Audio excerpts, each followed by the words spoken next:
would note is just we talked a lot about transfer of power and the election, and it's worth remembering that this president was never given an orderly transition of power. His presidency was never accepted. In fact, before his election, we know Crossfire Hurricane was launched by Peter Strzok to pursue a baseless allegations about the president's ties with Russia. That's before he was president, trying to subvert the will of the American people. We know in August, Peter Strzok wrote a text message about an insurance policy against a Trump presidency, once again trying to silence the voice of the American people.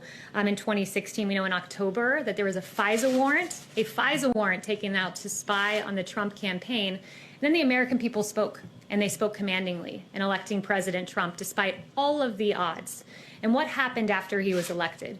You had 70 lawmakers say we're not coming to his inauguration, Democratic lawmakers. You had Elizabeth Warren saying we're going to attempt to obstruct the Trump transition by urging the Government Accountability Office to investigate the incoming Trump transition.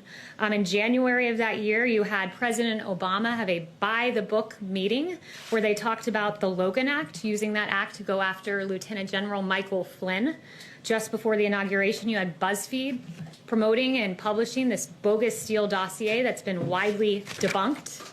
And then for 2 years, you had the basis Mueller investigation, which searched for collusion, found none, and exonerated President Trump. While in 2016, President Trump became the duly elected president, many sought to undermine him, discredit him, delegitimize him, and deny his victory. There were no calls for unity. There were no calls for healing. So while every legal vote is counted, let us not forget the inexcusable transition or lack thereof that President Trump had to endure in 2016 and for years into his presidency. Thank you, everyone, for the very good and substantive questions today. Do you understand that law? I don't call on activists. I'm not an activist, and you have taken questions.